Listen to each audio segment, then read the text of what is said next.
किया है और उस काली नाग को रमणद्वीप के लिए भेज दिया गया।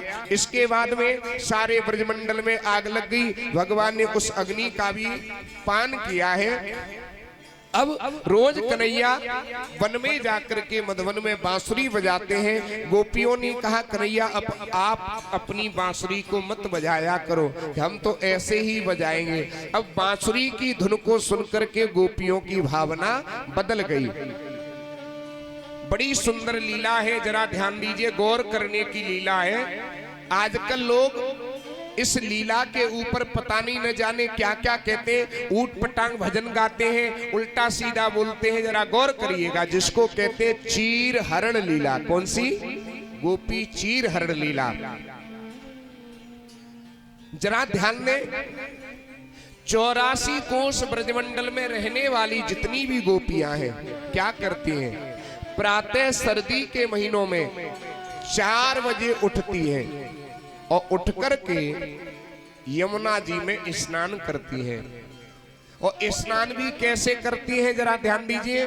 सारे वस्त्रों को उतार करके किनारे पर रख देती हैं और जय श्री कृष्ण कह करके स्नान करती हैं और लौट करके उन्हीं कपड़ों को पहन लेती हैं। पहनने के बाद में कात्यायनी मंदिर में जाती हैं पूजा करने के लिए और कात्यायनी माँ से प्रार्थना करती हैं। क्या? कात्यायनी महामाये महायोगन्यधीश्वरी नंद गोप सुतम देवी पतिम में कुरुते नमः। हे माता कात्यायनी, हम आपके चरणों में प्रणाम करती हैं। नंद बाबा के जो बेटा है ना कन्हैया, वही हमको पति रूप में प्राप्त हो। ठीक है, देखिए एक ये मंत्र भी है, बहुत गौर करने की बात है। माताएं बहनें भाई बंधु ध्यान दीजिए, भागवत का एक एक श्लोक मंत्र है। आप कहोगे ये किस चीज का मंत्र है? ध्यान दें, जिस किसी बहन के विवाह में अगर विलंब हो रहा हो, किसी बहन का रिश्ता पक्का नहीं हो रहा हो, वह बहन 41 दिन तक इस मंत्र का अनुष्ठान करे, जाप करे, कम से कम 1.25 लाख मंत्र का जाप करे। फिर दोबारा से सुनिएगा, कात्यायनी महामाये महायोगन्य धीश्वरी नंद गोप सुतम देवी पतिम्मे कुरुते नमः। 41 दिन तक वो जाप करे तो 41 दिन में रिश्ता पक्का हो जाता है और भगवान कन्हैया जैसे सुंदर दूल्हे की वर की प्राप्ति होती है। बात समझ में आ रही है कि नहीं? अब जिन जिन के ब्याह हैगे हो वे सोच रही हो हमें कौन सा फायदा है। तुम्हारे लिए भी फायदा है। आप अगर इस मंत्र का जाप करोगी ना तो आपको भी फायदा है। जो आपके घर वाले कभी कभी लगाए ले तो हो या रोज घर में लड़ाई करते हो तो वो भी सुधर जाएंगे। ठीक है, अगर मिल गए हो खराब तो वो भी सुधर जाते, तो आप भी जाप कर सकती हो। अब कहावत में एक बात हमको याद आ रही है। एक बुढ़िया के घर वाले को नाम रहे ठन पाल मास्टर जी। का नाम रहे? यहाँ तो ना कहू को जुबरो मान जाओ। अब रोज वह लोग चिढ़ावे, पड़ोसिन आएगी ठन पाल के गत्ते, आएगी ठन पाल के गत्ते। एक दिन गुस्सा में डोकराते बोली कोई और नाम ना रख सकते? का नाम धल्लो ठन पाल। सब मोह चिढ़ावे, तू ही देखा कोई बढ़िया नाम मिल जाए तो। और डुकरिया निकल पड़ी। गांव के बाहर एक देवी जी कंडा बीन रही थी। कंडा कि तेरो नाम का है? बोले मेरो नाम है लक्ष्मी। कि तू कैसी लक्ष्मी जो कंडा बीन रही है? और आगे के लिए बढ़ी तो एक आदमी खेत काट रहा था कि तेरा नाम क्या है? बोले मेरा नाम है धनपाल। कि तू कैसो धनपाल जो खेत काट रो? और आगे के लिए बढ़ी तो 4 लोग कंधे पे रख के ले जा रहे थे। हजारों लोग पीछे राम नाम सत्य है राम। बोले ये क्यों बोल रहे हो? कि इसके कल्याण के लिए। का ये नहीं बोल सकता कि ये नहीं बोल सकता क्योंकि ये तो मर गया। कि इसका नाम क्या है? कि इसका नाम अमरपाल। कि जे कैसो अमरपाल, ये कैसो अमरपाल जो मर गो। डुकरिया लौट के चली आई और डोकरा के सामने हाथ जोड़ के खड़ी हो गई और बोली कंडा बीने लक्ष्मी खेत काटे धनपाल अमर हते सु मर गए और ताते भड़िया जे ठन ठन। तो ठन ठन पाल मिली हुए होंगे तो बेऊ सुधर जाएंगे। ये बहनों के लिए मंत्र है। अब भाई लोग सोच रहे होंगे कि हमारे लिए तो गुरुजी कछु बताए ना रे, तुम्हारे लिए बतावे के रहने हैं, बताए दे। तुम कौन से हमें कचौरी बना के खवा रहे हो, माता मैंने हमें खवाती रोज भोजन बना के, बताए दे के रहने है? अच्छा बता देते हैं, विशाल कह रहे हैं बताए दे गुरुजी। अगर किसी भाई के विवाह में विलंब हो रहा तो तुम भी सुन लो, रिकॉर्ड कर लो। पत्नी मनोरमाम देही मनोवृत्तानुसारिणीम तारिणीम दुर्ग संसार सागरस्य कुलोद्भवम। इस मंत्र का 41 दिन तक 1.25 लाख जाप करें तो उस भाई का भी रिश्ता पक्का हो जाता है। घर में अगर क्लेश रहती है तो कृष्णाय वासुदेवाय हरे परमात्मने प्रणतक क्लेश नाशाय गोविंदाय नमो नमः इस मंत्र का जाप करें। और बताएं किसी के शरीर में कोई तकलीफ रहती हो, ध्यान रखिए, शरीर में कोई बीमारी हो तो आप थोड़ा सा गंगा जल लेकर के, ठीक है, गंगा जल लेकर के एक माला लेकर के एक बार मंत्र पढ़िए और 1 चम्मच जल दूसरी खाली कटोरी में डाल दीजिएगा। मंत्र कौन सा पढ़ना है? ओम परमात्मने परब्रह्म मम शरीरे पाहे कुरु कुरु स्वाहा। इस मंत्र को 108 बार पढ़ने के बाद, अभिमंत्रित करने के बाद जल को पीना प्रारंभ करें। 7 दिन के बाद धीरे धीरे धीरे धीरे आपके शरीर की पीड़ा खत्म होने लगेगी। बोलिए गोविंद भगवान की। हर चीज का मंत्र है, विद्या प्राप्ति का भी मंत्र है, नौकरी का भी मंत्र है, पुत्र प्राप्ति का भी मंत्र है, विवाह का भी मंत्र है। मंत्र अब सारे यहाँ से तो नहीं बता सकते हैं, जिस किसी को लिखवाना हो तो आचार्य जी से आप लोग लिखवा लेना, ठीक है। किसी को जरूरत हो तो आप लोग लिखवा लेना, ठीक है। कमरे में नहीं पहुंच जाना हमको डिस्टर्ब करने के लिए। आचार्य जी सुबह पूजन में आते हैं तो आप उनसे लिखवा सकते हैं, ठीक है। बोलिए बाकी बिहारी लाल की। तो कथा कहाँ चल रही थी परीक्षित महाराज? कहा पूछो महाराज, चल रही वरी के नीचे, टेंट के नीचे है। तो रोज कात्यायनी माँ का पूजन करती हैं और बदले में पति रूप में कन्हैया को मांगती हैं। एक दिन क्या हुआ, कन्हैया उनको रास्ते में मिल गए और बोले गोपियों हमें सब पता है, तुम स्नान करती हो, स्नान करने के बाद कात्यायनी माँ का पूजन करती हो, बदले में क्या मांगती हो ये भी मुझे पता है। क्या मांगती है? कि तुम हमको पति रूप में मांगती हो ना। गोपियां बोली तेरे जैसे काले कलूटे के संग विवाह करेंगे, हम तो किसी सुंदर राजकुमार से विवाह करेंगे। कन्हैया बोले वो बात ठीक है, लेकिन तुम्हारे जो स्नान करने का तरीका है ना ये बहुत गलत है। जो तुम नग्न होकर के स्नान करती हो इससे 2 प्रकार के अपराध होते हैं, एक लौकिक अपराध, एक धार्मिक अपराध। लौकिक अपराध ये है कि कोई मनचला व्यक्ति आया तुम्हारे कपड़ों को उठा करके ले गया तो तुम घर कैसे पहुंचोगी। और दूसरा है धार्मिक अपराध। जल का स्वामी है वरुण देवता, ध्यान रखना माताओं बहनों। और जो तुम नग्न होकर के स्नान करती हो, अगर वरुण देवता नाराज हो गए तो पानी पीने के लिए भी नहीं मिलेगा। नारी को इतना ध्यान रखना चाहिए, चाहे गंगा स्नान करने जाए, किसी नदी में जाए तो कभी भी घुटने से ज्यादा जल में प्रवेश नहीं करना चाहिए, क्योंकि वरुण है पुरुष और नारी को कभी भी पर पुरुष का स्पर्श नहीं करना चाहिए। बात उस समय की है जब प्रभु श्री राम 14 वर्ष के लिए वन में गए तो केवट से राम जी ने कहा ओ केवट भैया हमें जरा गंगा से पार कर दो। तो केवट ने कहा कि प्रभु आपको मेरी नाव की जरूरत ही नहीं पड़ेगी, यहाँ से थोड़ी दूर चले जाओ और कमर के बराबर पानी है और आप अपने आप निकल जाओगे। अब राम जी बोले चलो लक्ष्मण, क्यों किसी का एहसान ले। लक्ष्मण बोले भैया आपको 14 वर्ष का वनवास क्या हो गया, आप तो बिल्कुल पागल जैसे हो गए। अरे ये कमर के बराबर बता रहा है ना, तो हमारी तुम्हारी नहीं अपनी कमर के बराबर बता रहा है। देखो ना कैसा खड़ा है बिजली कैसो खंभा है, तो इसके कमर के बराबर है। आप मेरे से लंबे हो तो आपकी गर्दन तक आ जाएगा, मेरी नाक तक आ जाएगा, लेकिन सीता मैया तो बेचारी वैसी 1.5 बिलान की, वे तो डूब ही जाएंगे। केवट क्यों कह रहा था कि पतिव्रत धर्म होय सब भंगा, जो सिय पार उतर जाए गंगा, अगर गंगा में होकर के सीता जी निकल गई तो इनका पतिव्रत धर्म नष्ट हो जाएगा।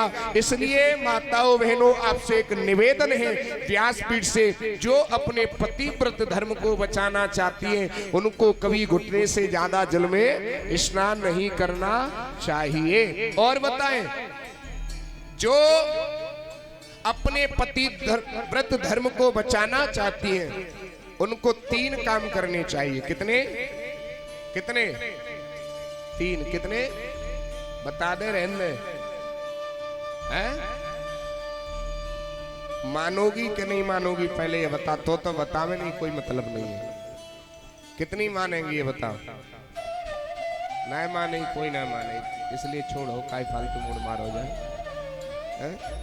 बोली गोविंद भगवान। जब तुम मानने के लिए तैयार ही नहीं हो तो क्यों बताएं फालतू की बात। आपका पैसा नहीं खर्च होगा, आप ये सोच रही हो कि पैसा खर्च हो जाए। शास्त्री जी को चाहिए ध्यान रखो, जो 2-4 सुनना चाह रही वो ध्यान दे, जो नहीं माने तो कोई बात भी नहीं। पहला काम ध्यान दे माता बहने, जो अपने पतिव्रत धर्म को बचाना चाहती हैं, सबसे पहली बात, मांग का सिंदूर पर पुरुष को दिखाई नहीं देना चाहिए। ठीक, लेकिन आजकल सिंदूर से मांग नहीं भरती हैं। एक पता नहीं वो क्या है, हमने कहीं देखा है, वो एक पतली पेंसिल सी होती है कि कुमकुम या चमचम बोलते कुछ होती है, वो क्या होती है, उसको क्या बोलते हैं, उससे यहां लगा लेंगी थोड़ा फैशन में है। सिंदूर से मांग भरनी चाहिए, ध्यान रखना। मांग किस लिए भरी जाती है, किस लिए भरती हो, किस लिए? पति की लंबी आयु के लिए। शास्त्रों में यहां तक लिखे कि जो नारी मांग भरने के बाद में उसको डुबो लेती है तो धीरे धीरे उसका पति उससे अदृश्य हो जाता है। जो नारी किनारे से मांग भरती है उसका पति धीरे धीरे किनारा करने लगता है। तो हमेशा आज से आप वचनबद्ध हो। फैशन के दौर में तो आजकल सब कुछ चल रहा है। सुनो जगत का हाल बिगड़ गए नर नारी, फैशन करे कमाल लाज खोए सारी है।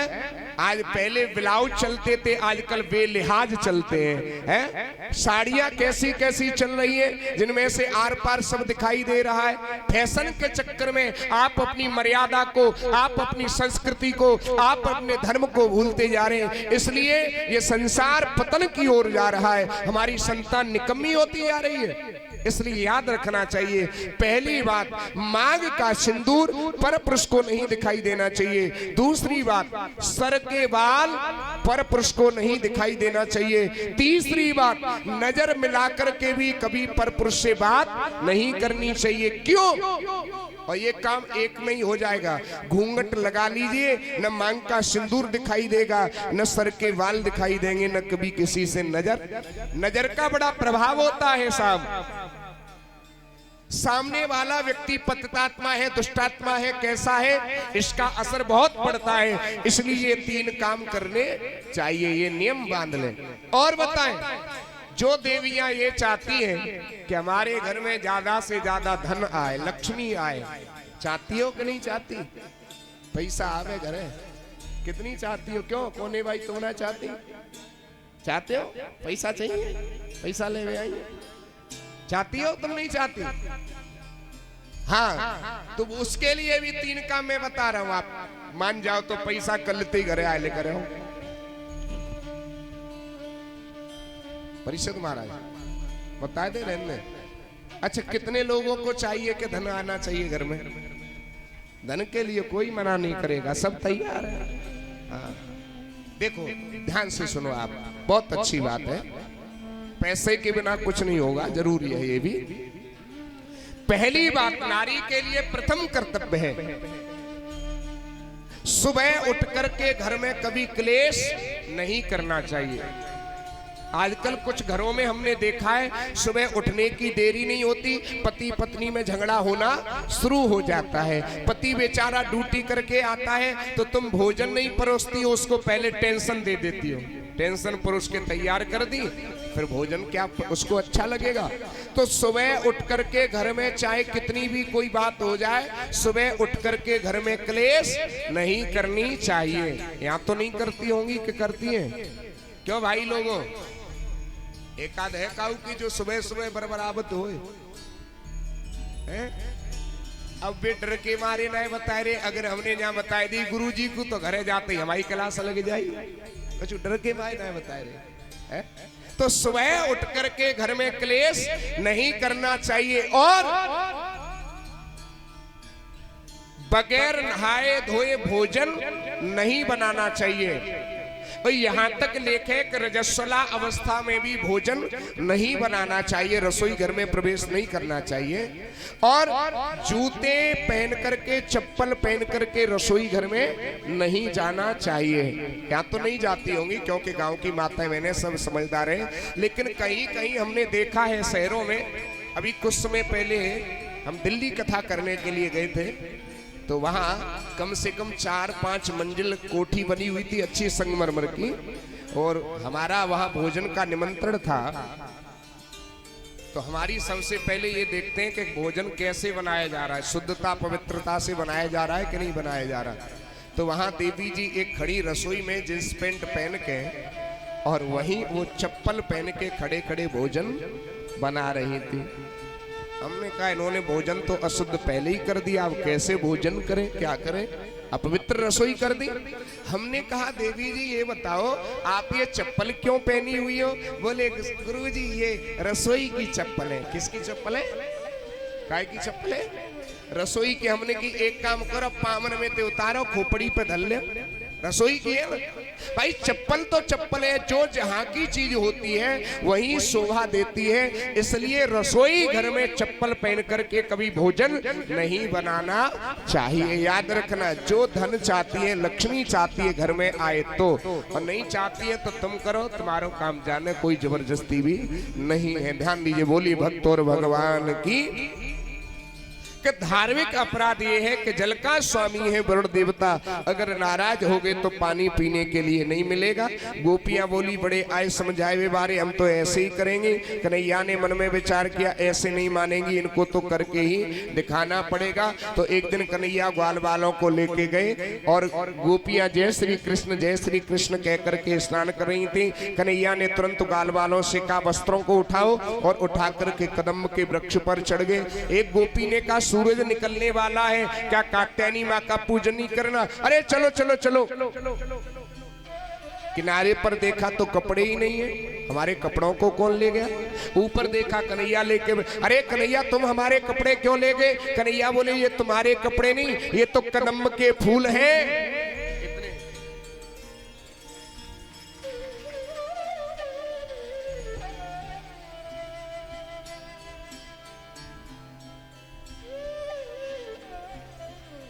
ये भक्तवर श्री रणवीर सिंह खुशालपुर, जोरदार तालियों से इनका अभिनंदन।